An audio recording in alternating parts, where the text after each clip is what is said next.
سلطان محترم بغداد کے سفر سے واپس لوٹے تو سفر کی تھکان ان کے چہرے پر نمایاں تھی۔ وہ پچھلے ایک مہینے سے اپنی سلطنت سے دور بیرون ملک بغداد کے دورے پر گئے تھے۔ وہاں سے سلطان محترم کو 2 اونٹ تحفے میں ملے تھے جو کہ بغداد کے سلطان نے انہیں دیے تھے، جو کہ سلطان اپنے ساتھ مصر میں لائے تھے۔ اتنے خوبصورت سرخ اونٹ ہر کسی کی آنکھوں کو بھا رہے تھے۔ سلطان محترم کو اونٹ بہت زیادہ پسند تھے۔ گھوڑوں کے بعد اونٹ وہ واحد جانور تھا جس کے سلطان محترم دل دادا تھے۔ انہوں نے ان اونٹوں کو دربار کے باہر باندھ دیا تاکہ ہر آنے والا درباری ان کو دیکھ سکے۔ آج چونکہ 1 مہینے بعد سلطان محترم لوٹے تھے، اس لیے دربار میں معمول سے زیادہ رش لگا تھا۔ 1 مہینے سے لوگ جو انتظار میں تھے اپنے مسئلے مسائل لیے سلطان کے دربار میں حاضر ہو گئے تھے، اس لیے ہر طرف گہما گہمی اور بھیڑ مچی تھی۔ ہر انسان یہ چاہتا تھا کہ میرا مسئلہ سب سے پہلے حل ہو، اور وہ بڑی بے چینی سے اپنی باری کا منتظر تھا، کیونکہ انہوں نے سلطان کا انتظار اتنے لمبے عرصے تک کیا تھا۔ یہ پہلا سفر تھا جو کہ اتنا لمبا سفر سلطان محترم نے کیا تھا اور اتنے عرصے بعد لوٹے تھے، ورنہ وہ اپنی سلطنت سے دور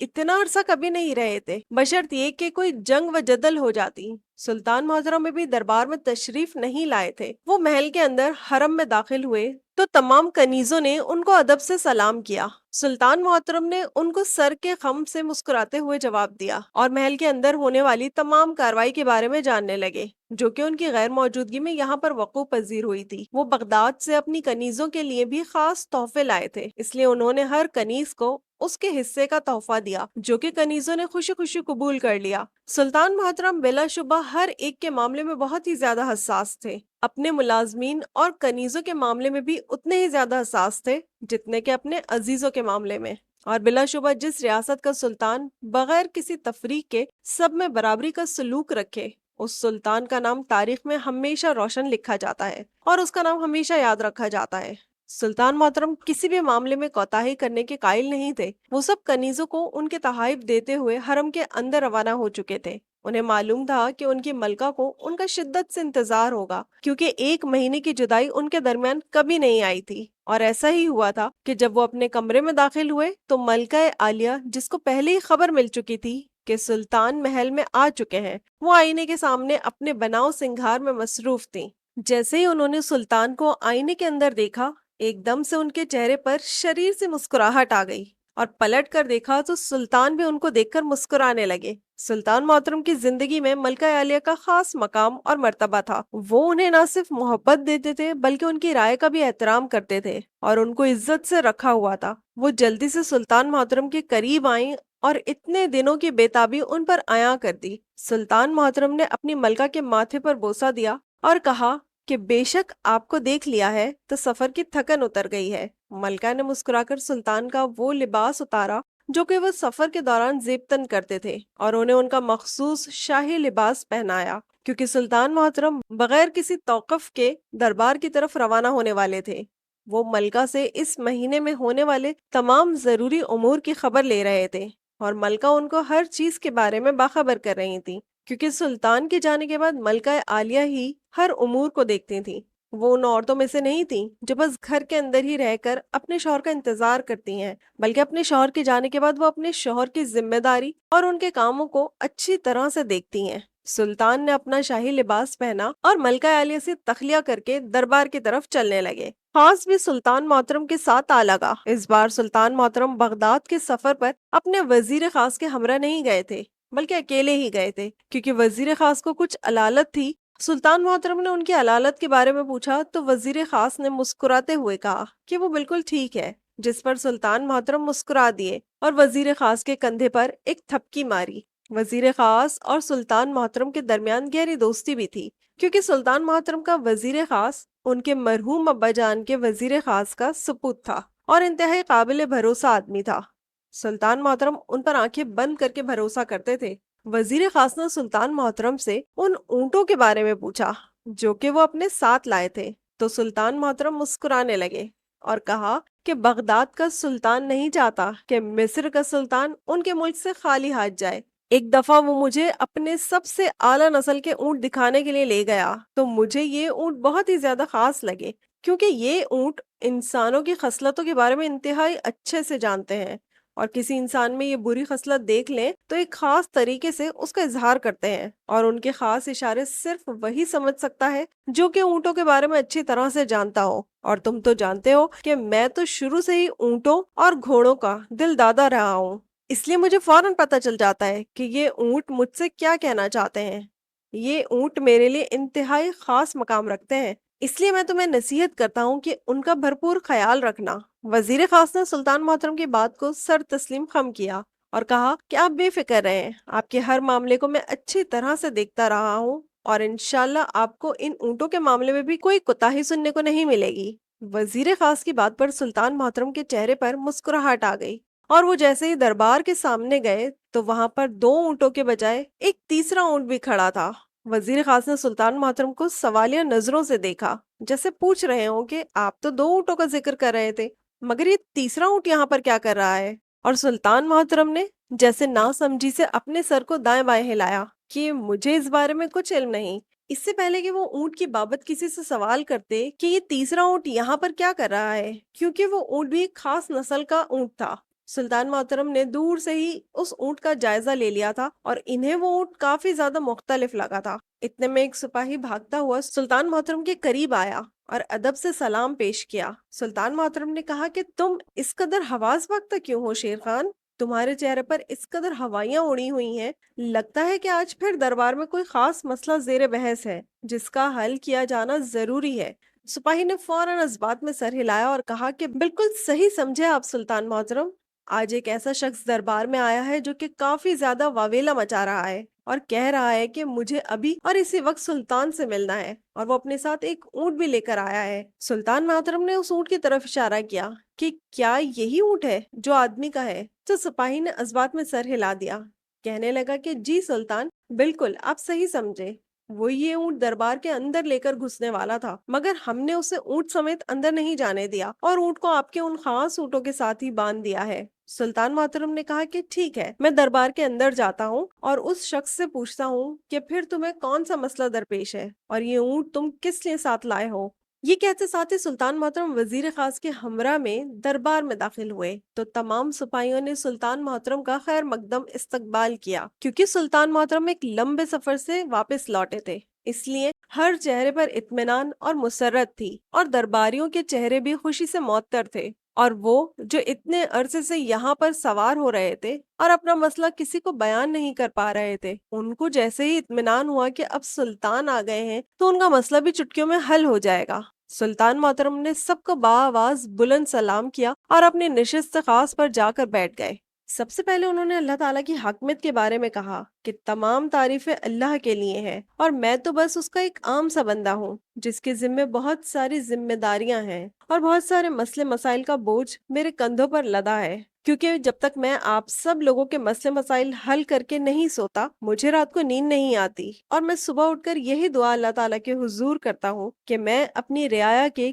کسی ایک انسان کو بھی اپنے دربار سے خالی ہاتھ نہ بھیجوں، کیونکہ اللہ تعالیٰ نے مجھے شاید اسی لیے اتنا مقام اور مرتبہ عطا کیا ہے کہ میں لوگوں کے کام آؤں اور عام لوگوں کو بھی خاص مرتبہ دوں۔ سلطان محترم کے اس قدر جذبات میں ڈوبے الفاظ نے سب پر جیسے رخت طاری کر دی، اور سب لوگ سلطان محترم کے آگے سر دھننے لگے۔ اس کے بعد سلطان محترم نے کہا کہ سب سے پہلے وہ شخص میرے سامنے حاضر ہو جو کہ اس قدر عجلت میں دربار کے اندر داخل ہوا ہے اور اس کا اونٹ دربار کے باہر میرے اونٹوں کے ساتھ بندھا ہے۔ میں اس کا مسئلہ سب سے پہلے سننا چاہتا ہوں، کیونکہ مجھے لگتا ہے کہ اس انسان کا مسئلہ فوراً حل کیا جانا ضروری ہے۔ اگر آپ میں سے کسی کو اعتراض نہیں تو میں اس آدمی کا مسئلہ سب سے پہلے سننا چاہتا ہوں۔ سب لوگوں نے کوئی اعتراض نہیں کیا اور بآواز بلند کہا کہ جیسا سلطان حکم کریں ویسا ہی ہوگا، اور سب کے ہاں میں ہاں ملاتے ہی وہ شخص جو کہ کافی زیادہ پریشان تھا، اس کی عمر 30 سے 35 سال کے درمیان تھی اور وہ دیکھنے میں ایک خوش شکل نوجوان لگتا تھا،